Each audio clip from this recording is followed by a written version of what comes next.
Welcome back to Scripture Horror. Tonight we journey north, beyond the lights of any city, into the frozen wilderness where even the maps stop. This is Alaska, a land of ice, silence, and secrets, a place where the sun forgets to rise for months at a time, and the darkness presses down like a living thing. Here every mistake can kill you, and some places remain unnamed because the last people who found them never came back to tell anyone where they'd gone. The stories you are about to hear come from different souls, but each shares one thing in common. They saw something out there in the cold that changed them forever. This is one of those stories. My name is Dr. Claire Hensley, and I am a cryosphere geologist, a scientist who studies ice. For most of my adult life, I thought I understood it better than anything else on Earth. Ice to me wasn't just frozen water. It was a living archive, a record of ancient storms, buried microbes, long-lost climates. Each layer told a story written over thousands of years. 6 years ago, I was 33 and hungry for discovery. I had worked in Greenland, Iceland, and Norway, but I had never taken on an expedition completely alone.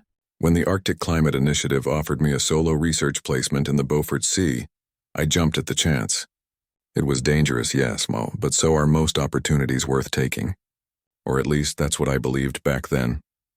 The assignment seemed straightforward. 2 months on an ice floe, collecting radar scans of ice thickness, sampling salinity, and logging temperature shifts. Nothing I hadn't done before. The difference was that this time, I would be 70 miles from shore with no one else for hundreds of miles in any direction. A helicopter dropped me off in late January. The world was already dark when its rotors lifted away, and the silence that followed was so absolute that it rang in my ears. My new home was a modular ice station, a prefabricated aluminum structure about the size of a shipping container. Inside, I had a cot, a heater, a few weeks of food, and racks of instruments that blinked quietly in the gloom. Outside was nothing, no horizon, no light, just endless plains of blue-white ice and the groaning, shifting body of the frozen sea beneath it. For the first week, everything went according to plan. My days had rhythm. Wake, record the weather data, drill a borehole, take measurements, eat, sleep. The ice beneath me was 38 inches thick, strong and stable. The air temperature hovered around -40. It was brutal but predictable. That predictability was comforting. The only sounds were the steady wind and the occasional deep, thunderous crack of ice shifting under pressure. Those noises were normal, the sea's way of breathing. I even recorded them once to study acoustic reverberations through solid ice. I wish I hadn't. By the beginning of my 3rd week, the sounds started to change.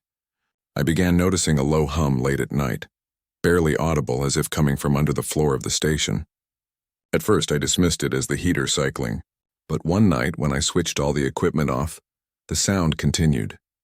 It was faint but unmistakable. Voices, not one voice but several, muffled, indistinct. They rose and fell in tone, almost conversational. It sounded like people talking through a wall made of glass. I told myself it was the wind, shaping itself into something familiar. I even laughed about it. But the next night the voices returned, clearer, closer. That's when I started to keep a record. Times, durations, any patterns I noticed. They always began around 2 a.m., the darkest hour, when the ice outside creaked and the wind fell silent. The voices never overlapped with natural sounds. They existed in their own intervals, almost as if waiting for me to listen. I checked my instruments for interference. Nothing. My radar, sonar, and radio systems were isolated. No static, no signals. Whatever I was hearing was traveling directly through the ice itself. By the end of the 3rd week, I could distinguish individual voices. One was deep and deliberate, another lighter, nervous, and a third that seemed to whisper in fragmented bursts. They were speaking a language I didn't know, soft, fluid, but entirely foreign. Still, I began to understand the emotion behind their words. Urgency, argument, command. Sleep became impossible. Every night I pressed my ear against the floor, my breath fogging the frozen metal. Sometimes I could swear I heard laughter, other times sobbing, and occasionally silence so heavy that it felt like something was listening back. I drilled deeper holes into the ice, desperate to locate the source. Each borehole revealed nothing but black water beneath. When I shouted down into them, the voices stopped instantly, and as if startled, They never responded. They just went quiet and stayed that way until the following night. By the 5th week, the tone of the voices changed. They began saying things that sounded familiar. Not exact words, but shapes of meaning that somehow reached my mind. I started to understand without translation, and then one night I realized they were talking about me. I heard my name. Not Claire, but something close enough that it froze my blood. Then came words I shouldn't have known, but did. They spoke of my routine. When I woke, what I ate, when I went outside. They mentioned details no one there could possibly know. The street I lived on back in Fairbanks. The coffee shop where I worked during grad school. The fact that my father had died of a heart attack 4 years earlier. I remember whispering, "How do you know that?" into the ice. And I swear, for the first time, one of the voices whispered back. It sounded like laughter, soft, cold, hollow. After that, I stopped speaking aloud. I didn't want to give them anything more, but the voices didn't need me to speak. They began to answer my thoughts. When I wondered what they were, the deeper voice replied with something like, "The keepers." When I asked, silently, what they wanted, another said, "To show you." On my final night, they gave me the answer I didn't want. They told me what the ice truly was. It isn't dead, they said. It's not frozen stillness, and it's the body of something vast. Something beneath us that dreams. The ice is its skin. The sea below is its blood, and humans walking upon it are no more than fleeting sensations it barely notices. Then they offered me something. They said I could join them, that if I drilled one more hole, deeper than any before, and stepped in, I wouldn't die. The ice would take me gently. I would pass through the water and become part of the whole. A consciousness stretched through the Arctic's ancient veins. I would see the true architecture of the sea. Understand everything. For a few terrible moments, I believed them. The offer didn't sound insane. It sounded beautiful. After weeks of silence, isolation, and fear, the idea of belonging to something greater than myself was intoxicating. I prepared the drill. I marked the spot. And then, just before I began, I felt a vibration under my boots. Slow, rhythmic, like the beat of a colossal heart. That was enough. I ran. I spent the remaining hours pacing the small cabin, waiting for dawn, whispering to myself to stay awake, stay alive. At sunrise, and what little of it there was, I called for extraction. The helicopter arrived 8 hours later. The pilot said I looked pale, thinner, hollow-eyed. He didn't ask questions. He didn't need to. Back at the station in Anchorage, I submitted my data. Officially, the mission was a success. The ice readings were complete, the water samples intact. I didn't mention the voices. No one would have believed me, but I kept the recordings, all 30 hours of them, and when I play them, I can still hear them. Whispers beneath static, syllables that twist into near words, sounds that should not exist in any natural frequency. Audio specialists told me the same thing. The language is structured, but it's not human. It lies somewhere between speech and seismic rhythm. Some said it's just the ice shifting. Others refused to comment at all. I left polar research after that. I now teach at a university in Oregon, far from the cold. I study tropical currents, coral reefs, sunlight.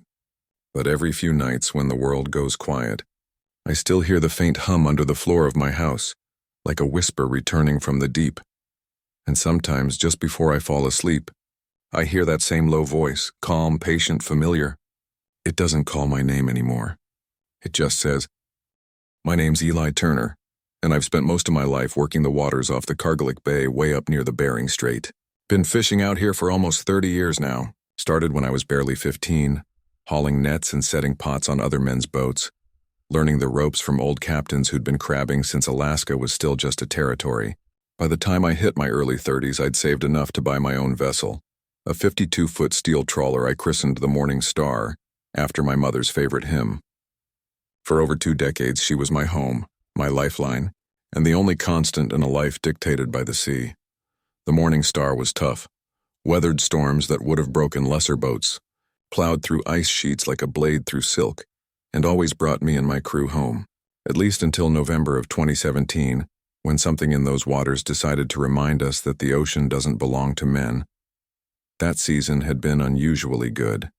The red king crab were running thick, and my 5-man crew and I were making record pulls.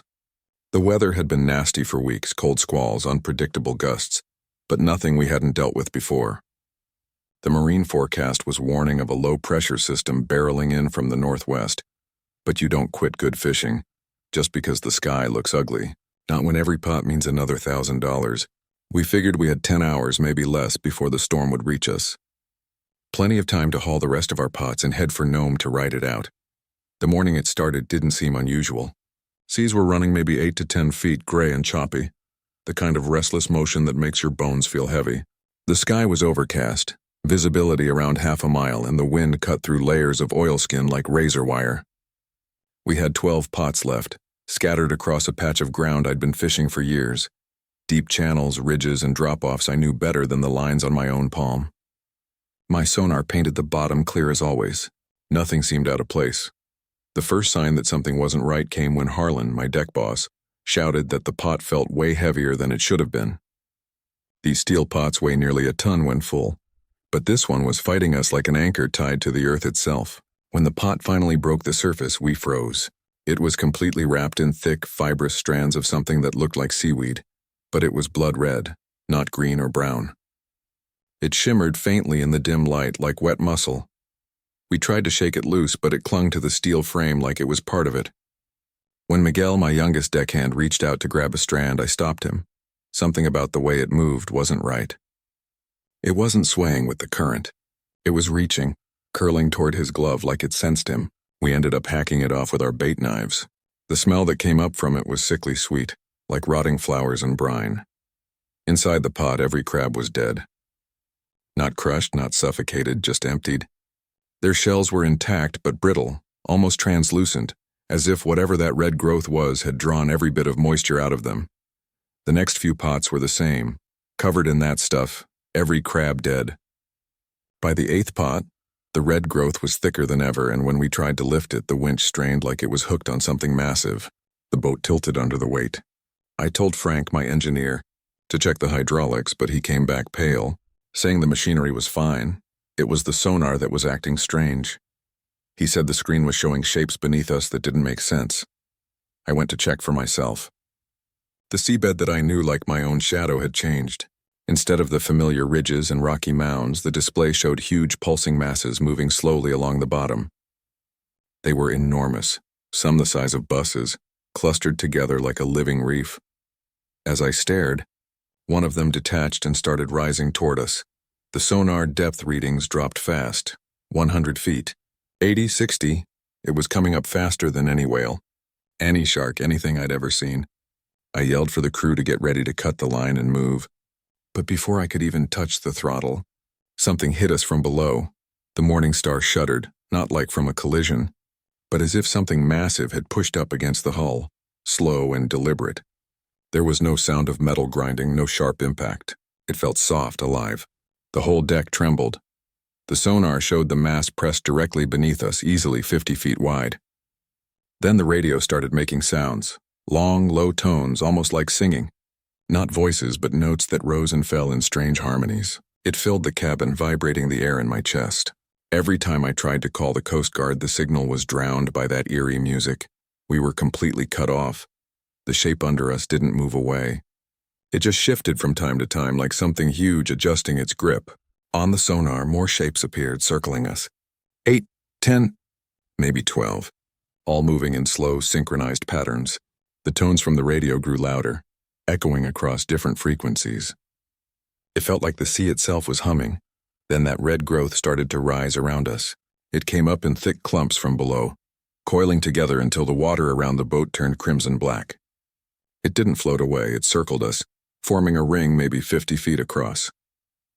Frank came up from below deck again, his face drenched in sweat despite the cold.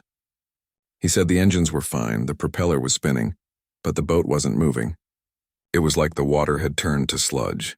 No matter how much power we threw at it, we stayed locked in place. That's when the temperature dropped. The air grew sharp enough to sting the lungs, and frost started forming on the railings. But it wasn't normal frost, it was red, tinted like the seaweed.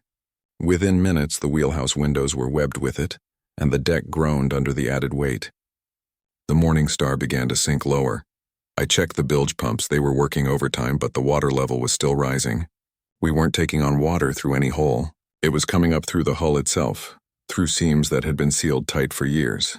It was as if the sea was reaching in, forcing itself aboard. That was when I realized we weren't just being held in place. We were being pulled down. The waterline climbed higher with every passing minute. The red frost crept up the sides of the boat, sealing everything it touched. The sonar still showed those shapes circling, closing in. I could hear the tones vibrating through the metal, low and rhythmic like a chant. I ordered the crew to abandon ship. We lowered the life raft and threw in whatever we could: emergency beacons, radios, flares. As we climbed in, the Morning Star shuddered one last time. The red frost reached the wheelhouse roof, then crept down the glass like veins spreading through flesh. She went down slow, almost reverently, as if the sea itself was taking care not to damage her. The sound that came up from the deep as she disappeared wasn't like the ocean swallowing wreckage. It was like a chorus, long and haunting, resonating through the fog. We drifted for hours in silence, too stunned to speak. The water around us slowly cleared. The red growth dissolved, and the strange sounds faded away. When the Coast Guard cutter finally found us, they said they'd picked up our distress beacon but no other transmissions. They searched the coordinates where we went down. Nothing. No debris, no oil slick, no metal readings. The sonar showed the same familiar seabed, as if nothing had ever been there. The official report blamed it on storm damage, claiming structural failure from rough seas. Never mind that the weather was calming when we sank. The insurance company wrote the check without question. Probably easier that way. But I know what I saw. I know what I felt under that hull. Something alive took my boat. Something old. Something that sang to itself in the dark. I haven't been back out since. Sold the permits, the gear, everything. I live in Fairbanks now, working nights at a supply depot. The pay's decent and the ground doesn't move under me. But sometimes, late at night, when the wind's just right, I still hear that sound. Faint, distant like music echoing through water. And sometimes, when I close my eyes, I see her again. The Morning Star, drifting down through black water. Her light still glowing faintly red, sinking toward a place where no sonar can reach. A place where those things are still waiting, still singing, still listening. My name is Elena Vasquez, and I'm 34 years old. 3 winters ago, I was stationed as a mechanical systems engineer on an isolated Arctic research refinery known as Glacier Reach Station, located off the northern coast of Greenland.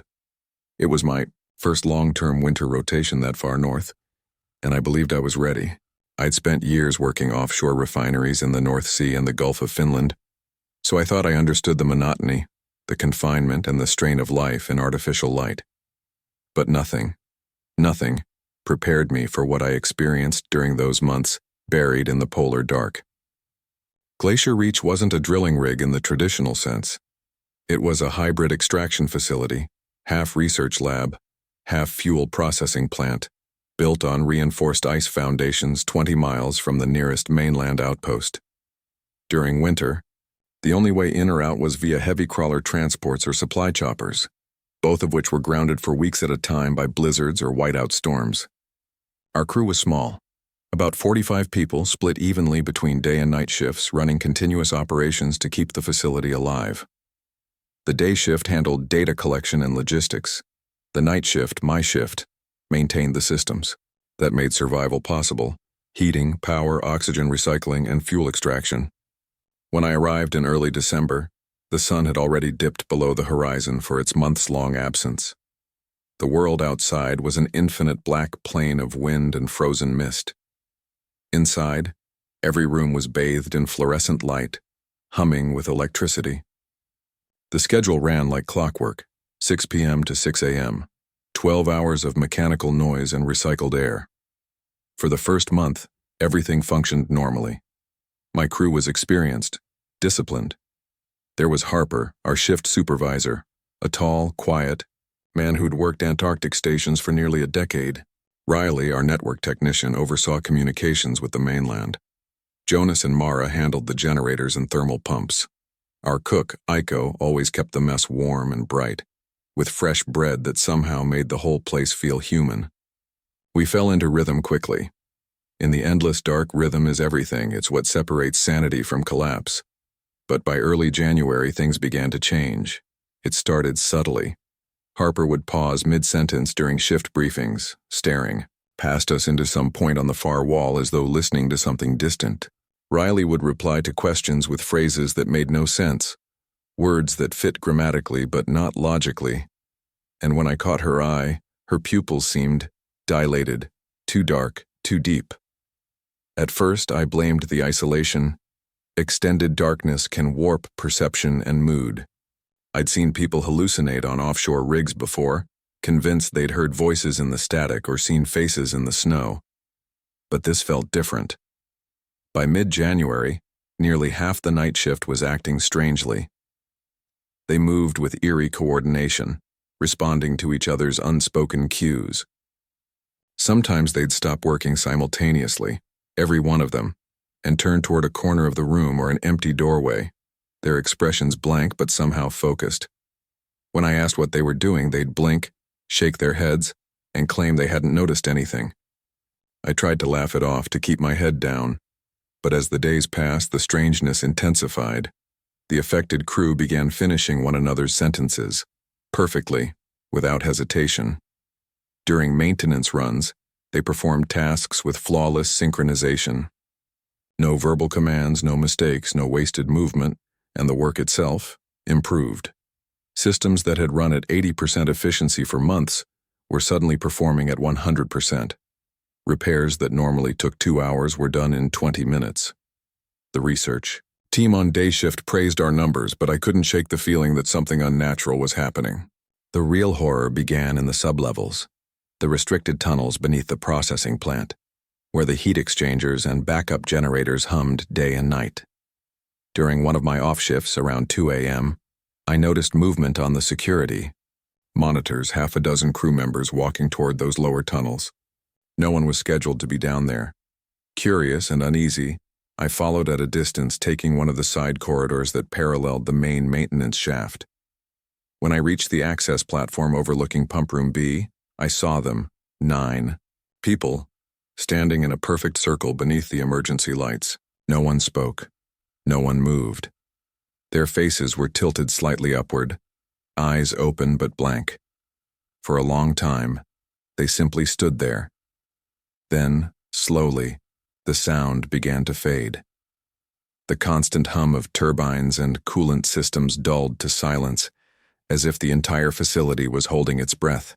I could still see the indicator lights flashing, still feel the vibration through the metal grating beneath my feet. But I couldn't hear a thing, not even the ringing in my ears. I filmed them with my tablet. But when I reviewed the footage, later, the screen showed an empty room. No people, no silence, just the usual industrial noise. The timestamp was correct, but the image was wrong. After that, I stopped sleeping properly. Each night, the group grew. By late January, almost the entire night shift was part of it. They'd vanish from their posts around the same hour, gather in the tunnels, and stand motionless until minutes before day shift arrived, then resume their duties as if nothing had happened. They didn't seem tired, didn't complain, didn't talk about what they did down there. When I asked Harper directly, he smiled, a slow, almost mechanical curve of the lips, and said, "We're learning to listen." I stopped asking questions after that. One night near the end of January, a storm cut our main power feed from the mainland. Backup systems kicked in immediately, but the lights flickered, then failed completely. We were plunged into blackness. Total, suffocating dark. Normally, you'd hear people moving, panicking, fumbling for flashlights or calling out, but not that night. Instead, I heard footsteps, many of them, precise, rhythmic. Dozens, maybe hundreds, echoing through the steel corridors in perfect unison. I hid inside one of the turbine enclosures, pressing myself against the cold metal while my flashlight trembled in my hand. The air felt charged, like static before a lightning strike. The footsteps passed outside, too synchronized, too numerous. I counted 11 crew on night shift that evening, but what I heard was more like a marching army. The sound moved between floors, as if echoing through every level of the station simultaneously. When the emergency lights flicked back on 20 minutes later, the noise stopped. Everything looked normal. The others returned to their workstations calm and wordless. By morning, several major systems had been repaired. repairs that should have required blueprints, manuals, and hours of work. Yet not one of them remembered doing it. That was the moment I decided to leave. I filed a request for early termination under family emergency, packed my things, and was flown out on the next available transport. A week later, my exit records list excellent performance and completion of assignment. No mention of anomalies. I tried to research what happened afterward. Glacier Reach Station's public data feed was scrubbed 2 months later, replaced with a short statement about infrastructure consolidation. The official story claimed the facility was automated and required no human crew. But I found archived maintenance logs showing power consumption consistent with human occupancy for another 8 months. Since then, 5 of my former crewmates, Harper, Riley, Jonas, Mara, and Aiko, have vanished. No social records, no employment updates, no evidence of travel. It's as if they never existed. I still work in energy systems, on shore now. I like being able to step outside, to feel sunlight, to hear real wind. But sometimes, when I'm alone in a control room during night inspections, I catch myself moving differently. My body falls into a rhythm, fluid, efficient, mechanical. My thoughts quiet. I complete complex sequences of diagnostics without consciously recalling the steps. My hands move faster than I can think. And when I finish, there's always a moment of silence. Perfect silence, like the hum of machinery has stopped just to listen.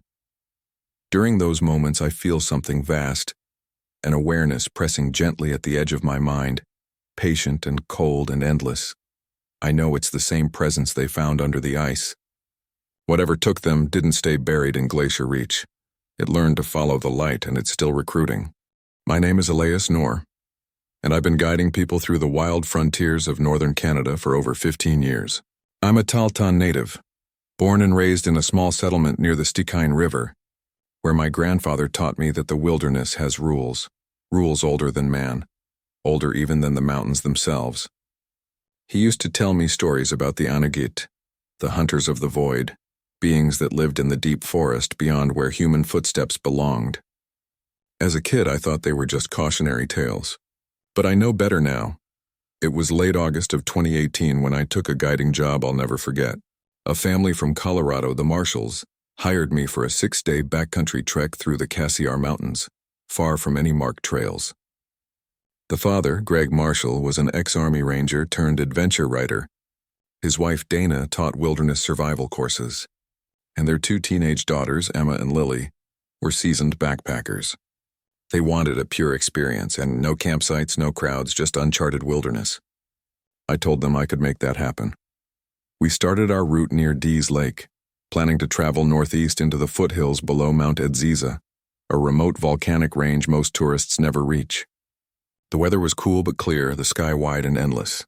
The mosquitoes were relentless as usual, but spirits were high. We made good time the first 2 days, covering nearly 20 miles of rugged terrain, camping beside glacial streams and birch groves. That first night, everything felt normal. The crackle of firewood, the faint yipping of foxes, the smell of spruce smoke. But the silence after midnight was heavier than I remembered. It wasn't just quiet, it was hollow, like the forest was holding its breath. I brushed it off as nerves. The second day, we climbed into higher country where the alpine meadows stretched for miles. From the ridge, we could see the long spine of the range, streaked with old snow and patches of fog curling through the valleys. As we descended toward a narrow creek bed, I spotted something in the mud that made me stop cold. At first glance, they looked like wolf tracks. But they were wrong. Each print was nearly 10 inches long, with elongated claw marks that dug deep into the mud. The spacing between them suggested something with a stride far longer than a wolf's, maybe 7 feet between steps. And the weight behind each print? It pressed the earth like a small bear, but the shape wasn't bear. The toes were longer, narrower, and the pads had an odd curve, almost like fingers instead of paws. I didn't say anything to the Marshalls. No point in spooking them. I just told them to keep close and move quiet. But as the day went on, I started seeing more. Trees with deep vertical scratches 8 or 9 feet off the ground, tufts of coarse, grayish hair snagged in the bark, and a musky odor I couldn't place. It wasn't bear musk. It was sharper, like wet iron and decay. That night, we camped near the mouth of a narrow valley, sheltered from the wind. I set my tent facing the tree line, my rifle within arm's reach. Around midnight, the sound came. At first, I thought it was wind moving through the pass, a long, low hum that seemed to rise and fall. Then it shifted, becoming a sound that froze every drop of blood in my body. It was a howl, but not like any wolf dog or coyote I'd ever heard. It started deep and guttural, then rose into a kind of vibrating wail that seemed to echo from multiple directions at once, as if the whole valley was singing with it. The marshals woke instantly.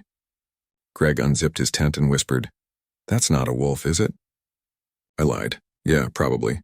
Big pack somewhere close, but I knew it wasn't. Wolves call to each other, their voices overlap and fade. This thing's howl had layers to it, harmonics that hit like pressure waves in my chest. It didn't sound like communication. It sounded like warning.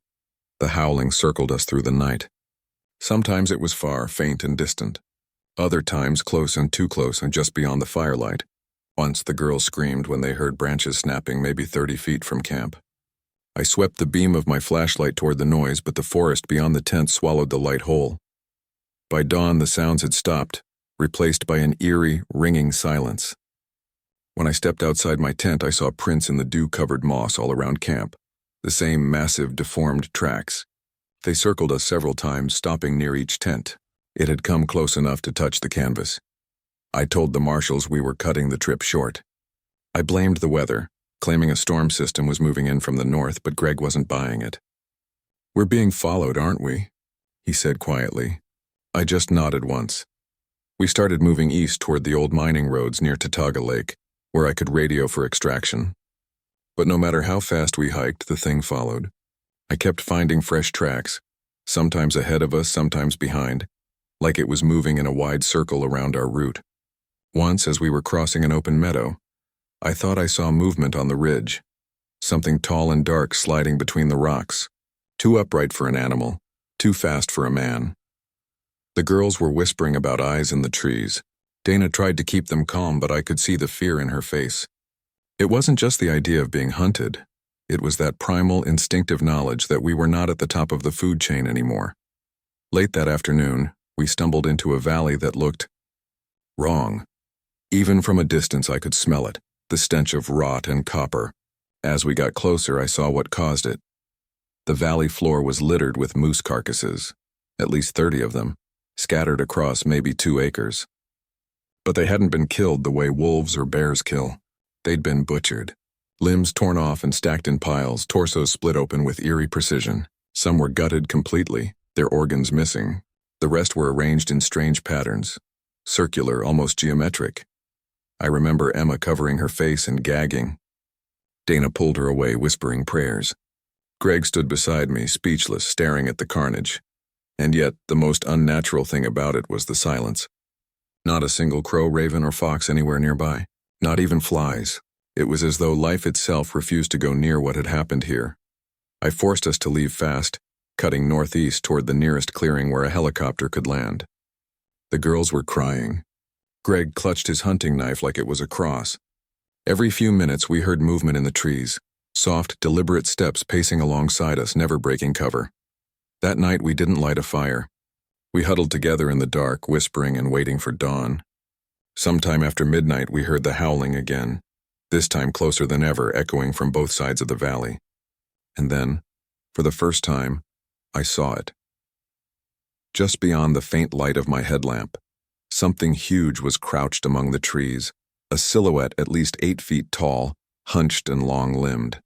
Its eyes reflected pale gold, not like an animal's quick flash, but steady, unblinking. It moved once, a shudder, a slow, deliberate shift of weight, and then it was gone. At sunrise, I sent out a distress call on my satellite radio, claiming a medical emergency. We hiked for hours toward the extraction point, a gravel clearing near an old prospector's cabin. The thing followed us the entire way. When the chopper finally appeared, I could have wept with relief. As the pilot helped load the family aboard, I looked back toward the tree line one last time. For a moment, I saw it standing there, upright, motionless, watching us leave. Then the rotors kicked up dust and it vanished into the haze. I filed a formal report with the BC Park Service detailing the tracks, the sounds, and the moose carcasses. A ranger team went out 2 weeks later. They found nothing, no remains, no blood, no tracks. They suggested we'd stumbled on the aftermath of a landslide, or that the carcasses had been scavenged and dispersed by wolves. But I know what I saw. And I know what stalked us through those mountains. My grandfather once told me that the Anagit, the half-men, are not bound by time. They move through the spaces between worlds, hunting those who trespass too deep into their domain. They kill not for food, but for remembrance, to remind us that the wilderness was theirs first. I haven't taken a deep country expedition since. I still guide tourists, but only along marked trails and lakes within sight of civilization. I tell people it's because I'm getting old, but the truth is simpler. There are still places out there where ancient things walk, and if you're unlucky enough to hear them call, they've already found you. My name is Dr. Elias Warren, and I'm a geospatial analyst with the Canadian Geological Survey. For over 15 years, I've mapped and measured some of the most remote and inhospitable landscapes in North America, from the jagged ridges of the Rockies to the volcanic fields of the Pacific coast. But nothing, not even my years of wilderness experience, prepared me for what I encountered in the Mackenzie Mountains of the Northwest Territories. It's a region where even satellite data falters. A place that exists somewhere between geography and myth, where the Earth itself seems to deny human understanding. In August of 2019, I was assigned to conduct a solo ground survey in a part of the range where the existing maps were either incomplete or based on century-old expedition records. Satellite imagery showed severe inconsistencies in the topography, elevations that didn't align, rivers that seemed to vanish, entire valleys with conflicting coordinates. My task was to collect accurate on-site data to reconcile those discrepancies. It sounded routine enough. I had done this sort of expedition dozens of times before: gather GPS readings, confirm landmarks, and update contour models. The area was roughly 65 square miles of alpine wilderness, unnamed peaks, glacial basins, and winding tributaries feeding into the Liard River. Standard mapping protocol. I flew in aboard a bush plane, landing on a narrow gravel bar beside a braided river that would serve as my temporary base camp. The pilot, a local named Grant, warned me about the weather, how the Mackenzie Range could go from clear skies to snow squalls in minutes, how radio signals sometimes vanished behind the granite walls. He promised to return in 10 days for extraction, weather gods willing. As his plane dwindled into a silver speck against the northern sky, I felt the familiar thrill of solitude, that electric stillness that only comes when you realize you are the only human being for 100 kilometers in any direction. I had supplies for 2 weeks, high-grade surveying gear, dual GPS units, and enough redundancy to keep my data accurate to the centimeter. The first 2 days went perfectly. I established my baselines, set up control points, and began collecting coordinates for the elevation model. The landscape was magnificent: jagged limestone peaks, cold blue lakes, and endless carpets of tundra turning gold beneath the August sun. Caribou herds crossed distant ridgelines and eagles rode thermals high above. Every reading checked out. Every landmark matched my maps. Then on the third morning, everything changed. I set out to revisit a reference point I'd logged the day before, a unique crescent-shaped ridge I'd marked as waypoint C47. According to my GPS, I was on course no more than 2 kilometers away. But after nearly 5 hours of hiking, I arrived at a landscape that was completely wrong. Where there should have been an open ridge of limestone, there was now a narrow canyon carved deep into the earth, filled with fog and lined with wet black rock. I double-checked my coordinates. The GPS claimed I was standing exactly where waypoint C47 should be. I assumed it was user error, maybe poor satellite reception or a calibration fault. So I switched to my backup unit, same coordinates, same reading. According to both instruments, I was in the right place, but the world around me disagreed. I took photographs, compared them to yesterday's files. Nothing matched, not the horizon line, not the rock strata, not even the angle of sunlight. It was as if the ridge I documented had been erased and replaced with something new overnight. Over the next few hours, the situation only worsened. No matter where I went, I couldn't orient myself. My compass spun lazily, its needle jittering between north and east. The GPS readings began to drift, coordinates that should have been meters apart now separated by kilometers. At first I blamed solar interference or magnetic anomalies, but soon I noticed something even more unnerving. I kept returning to the same clearing. No matter which route I took, it was a circular patch of tundra about 20 meters wide, ringed by twisted spruce trees stunted by wind and cold. It wasn't marked on any map.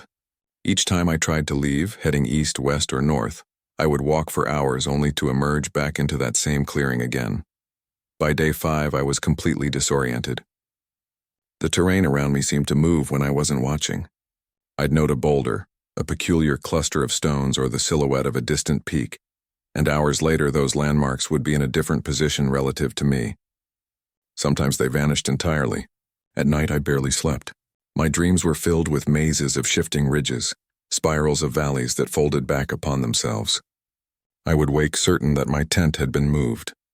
Once I found my equipment cases rearranged, neatly stacked outside my shelter, though I had left them zipped inside before sleeping.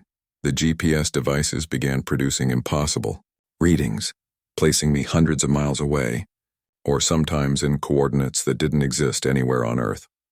One showed a location in the middle of the Beaufort Sea. The mapping software on my laptop began rendering nonsensical terrain, mountains, forming geometric patterns, rivers looping into perfect circles, valleys intersecting themselves. It was as though space itself had fractured. I told myself it had to be exhaustion or hypoxia, maybe early signs of altitude confusion, but the data logs from my instruments showed consistent anomalies, recorded down to the millisecond. If I was hallucinating, so were the machines. On the 7th day, I reached my breaking point. I was climbing what I believed to be Mount Kelso, a known peak in that sector. The ascent was brutal but straightforward. When I reached what should have been the summit, I looked down and froze. Below me stretched the same canyon I had crossed that morning.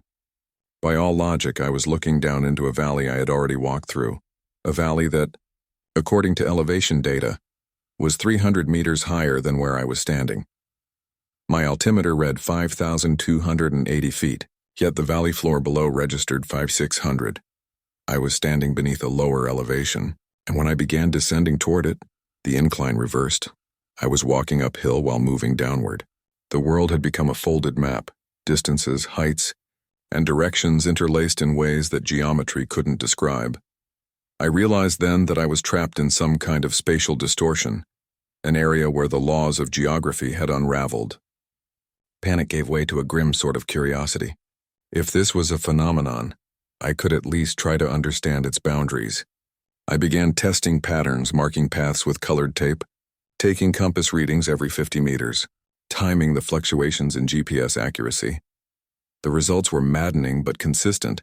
The distortion zones grew stronger around dawn and dusk, weaker around midday. Some regions remained stable for hours. Others shifted constantly. There seemed to be edges, zones of relative calm where the landscape behaved normally. By carefully timing my movements and avoiding the worst sectors, I began to make slow progress toward what I hoped was the perimeter of the anomaly. I spent 3 more days documenting everything: coordinates, times, elevations, visual anomalies. Every night I wrote notes by headlamp, detailing observations that made less and less sense the more I tried to rationalize them. By the 10th day, my extraction day, I finally heard the distant drone of an engine, Grant's plane. I activated my emergency beacon, praying the signal would hold. To my astonishment, the landscape around me began to stabilize. The trees aligned. The air felt heavier, more real. By the time I reached the gravel bar where the plane waited, everything looked exactly as it had on the first day, unchanged, normal, as though the previous week had been a hallucination. My supplies were untouched. The cairn I'd built beside the river was still there. My instruments, for the first time in days, gave coherent readings. During the flight back to Fort Simpson, I tried to explain what had happened, but Grant only laughed and said, "Isolation plays tricks. Doc, the bush does that to people." I nodded, not arguing. In my official report, I included only the conventional survey data from the first 2 days, numbers that matched the old maps closely enough. I omitted any mention of the distortions, the disappearing valleys, the inverted altitudes. No one would have believed me anyway. But I kept my personal logs, Hundreds of pages of coordinates, timestamps, and sketches that defy geometry. I've reviewed them countless times since. They are precise, consistent, impossible. I wasn't hallucinating. I wasn't lost. I encountered a region where space itself behaves differently, where position and distance have no fixed meaning. Since then, I've avoided fieldwork entirely. I now map urban corridors, roads, bridges, structures that stay where they're supposed to. Yet even now, years later, when I calibrate a GPS unit or plot survey points on a map, I sometimes feel that same vertigo, the sense that what we call place is far more fragile than we imagine. Late at night, when I study topographic data, I remember standing on that impossible ridge, looking down into a valley that rose above me. I remember the terror and wonder of realizing that reality itself can bend. There are places on Earth that do not obey the same spatial rules as the rest. Places our maps will never capture because the ground beneath them refuses to hold still. The Mackenzie Mountains hold secrets far beyond geology or magnetism. Hidden within their unnamed peaks are zones of shifting geography, where the Earth folds in on itself, defying comprehension. I documented only one small fragment of it, but I'm certain those patterns extend deeper, threading through the wilderness, connecting to some. My name is Daniel Reyes, and I've been flying bush planes across the wilds of northern British Columbia for almost 20 years now. For me, flying in and out of some of the most inaccessible corners of Canada has become second nature, hauling cargo to mining outposts, delivering supplies to trappers, rescuing stranded hikers, and connecting scattered communities to the rest of the world. I've seen everything this land can throw at a pilot. Mountains rising out of fog like sleeping giants, storms that tear through valleys without warning, and frozen lakes that double as makeshift runways. But there's one flight path I will never take again. It started with an old man living deep in the Blackwater Ridge forest, somewhere north of Prince Rupert. Locals called him the seer of Blackwater, though most just said, the old man on the lake. He lived completely alone in a cabin that could only be reached by float plane. The place sat beside a mirror-still lake surrounded by pines so dense they blocked out the sun. I'd been flying supplies to him once a month for almost 5 years.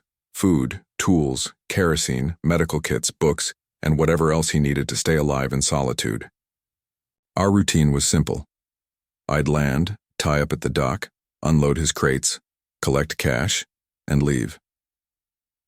He never invited me inside, rarely said more than a few clipped words, and gave off the quiet, watchful air of a man who had long ago decided the world had nothing left to offer him. Still, there were stories about him. And up here, stories have long half-lives.